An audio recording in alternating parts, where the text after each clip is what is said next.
All right, what's going on? Welcome back to another episode. I am your host, Irvin. Welcome to Insight with Irv. In today's episode, I want to break down why you're struggling to make six figures or to even hit that first six-figure mark, whether it's in your business or if you are trying to reach it maybe in a career level. But for the purposes of this specific episode, I may end up speaking more to those of us that are geared around entrepreneurship and in business, because look, I'm gonna let the cat out of the bag.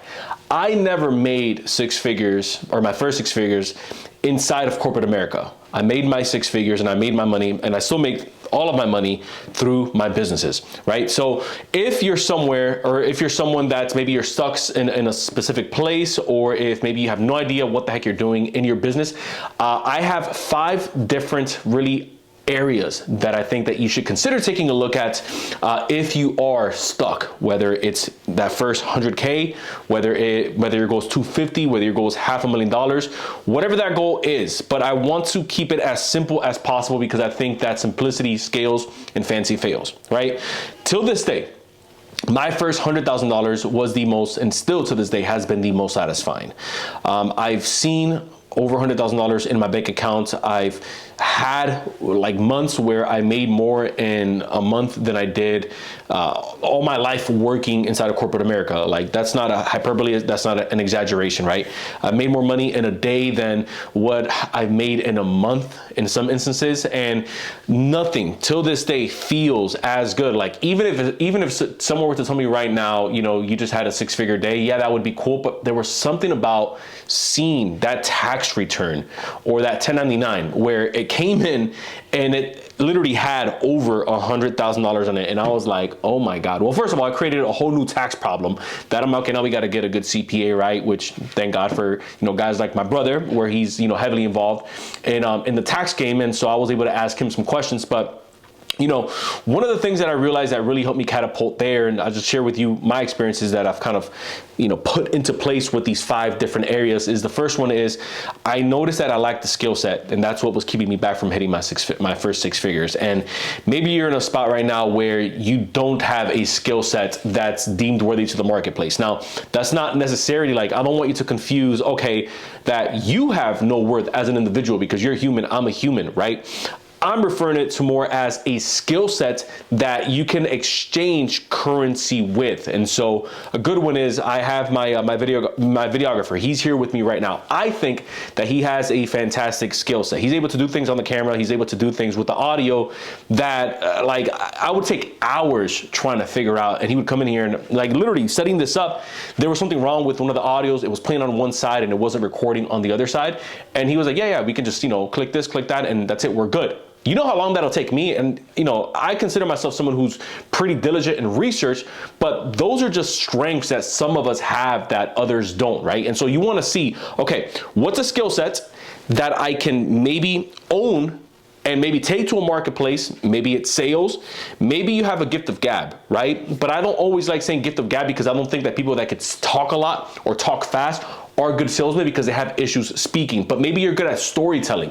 And so even though you have a gift to gab, you may want to train that gift to gab so that you can help persuade people in an ethical way in exchange to obviously cause more sales to happen either in your organization, or in my opinion, which is going to be the fastest way for you to really start revving up some cash. And that's the name of the game. I think it's the oldest game in the book, and that's going to be sales. I think that if there is a skill set that you want to learn to dominate, it is sales. Now, some people think that sales is one-to-one, right? Where it's just me trying to convince someone. So we have this thought process of, well, I don't want to be that guy, or I don't want to be that gal that's trying to convince someone or trying to tell someone why they should buy a product. But look, selling isn't telling, right? And convincing isn't going to favor the consumer. You want to persuade someone in a way that makes them feel as if it was their decision all along. That's what real selling is. Selling is something that I heard from Myron Golden that I thought he articulated it extremely well,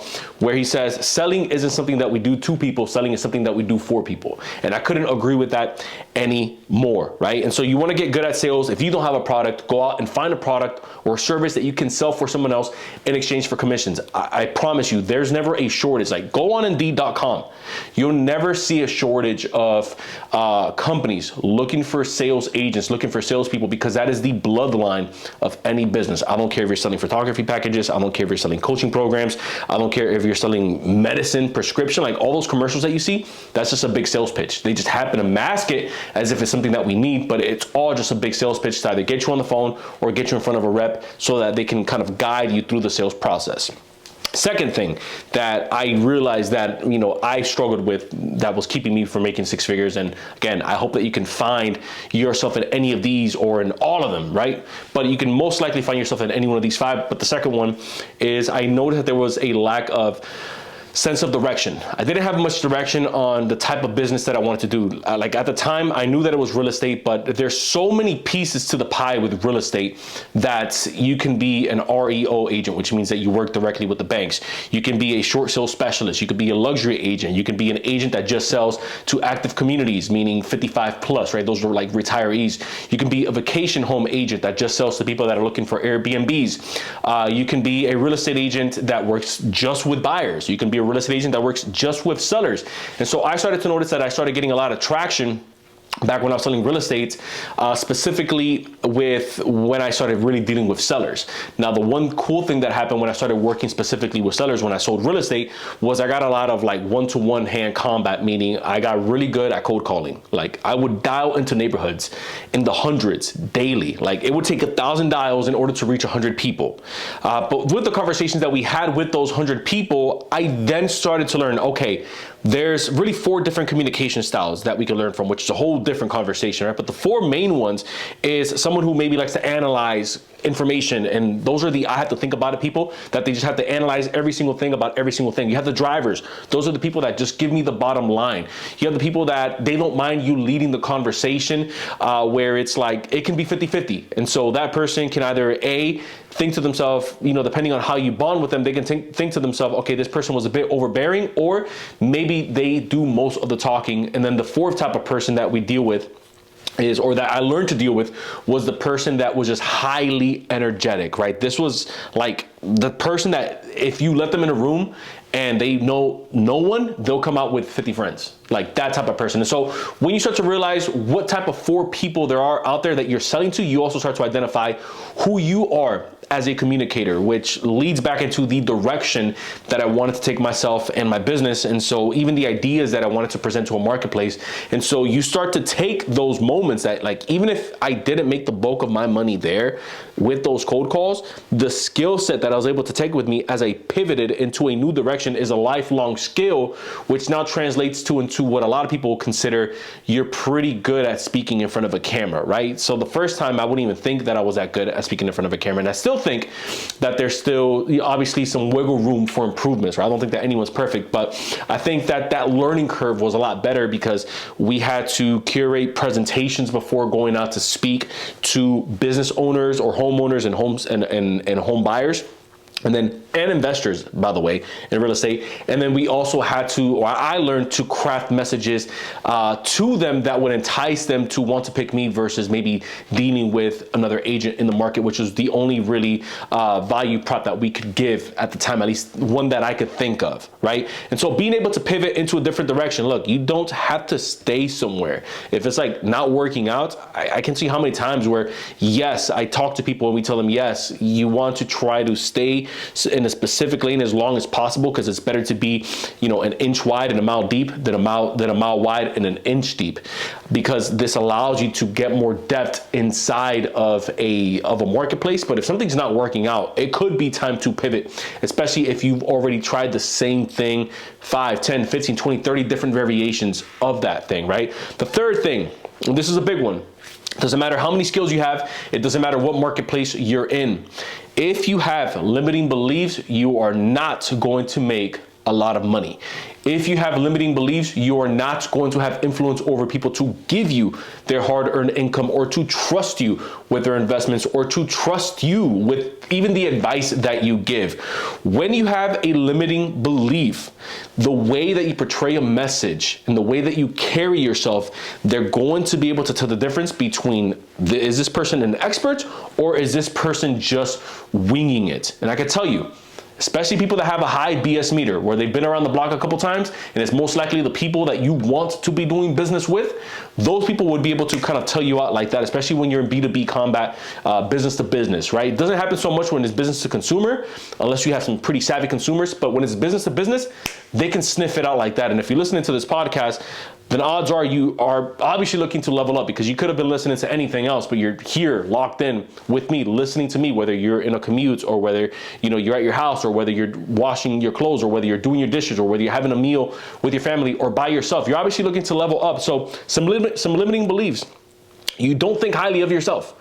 Now, I don't want you to confuse this with arrogance, because thinking highly of yourself isn't arrogance. It's thinking higher about yourself than other people, or compared to other people. The minute that you start to compare yourself as I am better than them, that's when arrogance starts to kick in. But if you're someone that thinks to themselves, I deserve to go out there and earn what's mine by providing value, by becoming a sovereign citizen, by educating the masses, by first educating myself, by leading by example, by being the solution, not the problem, then yes, you want to think highly of yourself. And yes, that is a limiting belief that you want to cast down, to think that you're just a lower or lower than everyone else in terms of your skill set, in terms of, hey, why would they want to do business with me? I absolutely suck, right, at what I do. You can suck for a period. You don't have to suck forever. And that's the whole point of continuing to work on everything that I'm breaking down for you right now.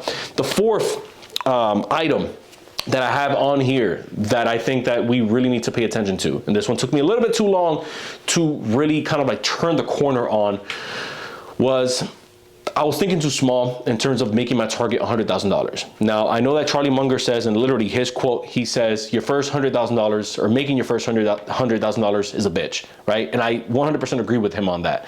I think that the target of $100,000, especially with where we are now, with how expensive things are getting, it shouldn't be $100,000. In my opinion, I think it should be closer to $250,000. So $250,000, in Irv's opinion, is the new $100,000. Now, that may shock some people, and they may think, oh man, that's a crazy goal. But I think that with how expensive housing is, with how expensive inflation, things have gotten, with people having to move back in with roommates, people having to move back in with families.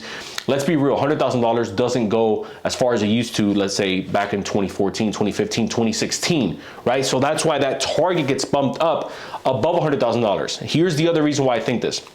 If you're only thinking in metrics of $100,000, what ends up happening is that you start to judge your decisions and your opportunity vehicles in like increments of $10,000. I don't know why the mind works this way, but it does. At least it does for me. And so if this resonates with you, you know exactly what I'm talking about. So you'll find an opportunity. So let's say if you're thinking in metrics of $100,000, you'll get a job that pays you $60,000, right? Average salary for the most part across America. And then you start to think to yourself, okay, I just have to come up with the other $40,000 on the back end, right? But the issue with that is that you're stuck at the $100,000, or actually below the $100,000, because of this one last thing that I'm gonna tell you right here that's actually going to kind of put a cap on where you wanna go. And that's, you're not at $100,000 because obviously we haven't touched taxes yet, and we're not going to get into that here, but that's going to put you well below the $100,000 mark. And then the fifth thing that it kind of like ties everything in of why it took me longer than it should have to reach my first six figures is when you cap yourself at just thinking at $100,000 versus kind of stretching it to 50, 300, 400, or even $500,000, even if you have a feeling like, I know I'm not going to hit this goal, but at least thinking and training yourself to think at a higher scale, is that when you're below $100,000, it's really hard for you not to wear all the hats, right? When you're not at the six-figure mark in your business just yet, like you can't do much with $100,000. I think that the sweet spot is once you get to 250, because at least when you have 250, you can start to outsource certain things. So maybe you can get an admin, takes care of all of your paperwork, someone who's your right hand, that they know, what you like to deal with, what you don't like to deal with, and then they can help you time block your schedule. So everything that you're getting off of your plate, you're passing it over to them. Now, this is going to be more of a generalist, right? This is going to be a person who's going to help you deal to maybe put out some fires with some clients, but they're also going to help you deal and process some paperwork. They're not necessarily the salesperson, but this person, because you're still kind of like in that role, especially if you're maybe one-to-one combat, but they are someone that's going to help you get your time back. Now, this part's important because let's say if you're paying them, as an example, 16, 17, 18 bucks an hour, maybe even for a part-time gig, if you're not replacing the time that you paid out to them to go back in and create more income-producing activities, then you're actually going to start losing money and you're going to start working backwards, so everything's in vain. The second thing that I've noticed, especially when you don't have a higher earning capacity, is that the type of help that you can get isn't the best help. And so you have to start settling. And I know that everyone has to go through this at one point, but the faster you can get through this, the faster you're able to grow your business. You kind of got to settle for the crappy assistants. Like, there's no other way to put it. You kind of got to settle for the super general crappy salesperson. Like, there's no other way to put it, even though that's going to be more of a commission base. When you're an A-level player or when you run an A-level organization, and I'm not talking about this huge organization, I'm talking about the way people perceive you on social media, the way you post, the way you conduct yourself, and even the way that you carry yourself out in the marketplace. They know, okay, this person's a competitor and they are an A-level player. They understand that you are going to acquire A-level talent, which is, in my opinion, the secret sauce to why all the organizations that we fanboy about are able to grow as fast as they do. Because everyone wants to go work at Tesla, all the engineers. Everyone wants to go work, let's say, at Meta, all the engineers. Everyone wants to go work at, let's say, the best hospital, right? The best doctors. That's called acquiring A-level talent because they made a name for themselves. So there's two ways of doing that. You can either A, pay your way in by recruiting through monetary, or you can become an absolute savage competitor inside the marketplace where people say, you know what, I want to be a part of a growing team, kind of like what happens in sports, where they may not have the best payroll, but they have a hell of a farming system, and that farming system allows them to then nurture the talent as the organization starts to grow. So then you start to kind of build again this framework, and you start to build out a reputation of, hey, you might want to go work or with or for so and so. They're doing some big things over there. So these are my thoughts on why someone isn't making their first six figures. Obviously, you know, these are really my personal experiences on what I think took me so long to get to, you know, where I'm at today, crossing well over that six-figure mark multiple times. On my journey to get to seven figures, I'll obviously share with you my experience of what that's like. I'm not there just yet, but when I get to that seven-figure mark, eight-figure mark, because we are building something that's going to hit eight figures. Like, it's not even a question. We're building something that's going to hit eight figures. I'll bring you with me through that experience. But as of right now, I can definitely speak on that six-figure threshold, because I think that if you can figure that out, it's going to be impossible to scale, because all these skill stacks or all these skill sets stack on top of each other. If you found value in this content, consider hitting that subscribe button and consider leaving us a 5-star review. Again, only if you found value. And if you didn't, that's cool too. Until next time, everyone, I will see you in the next episode.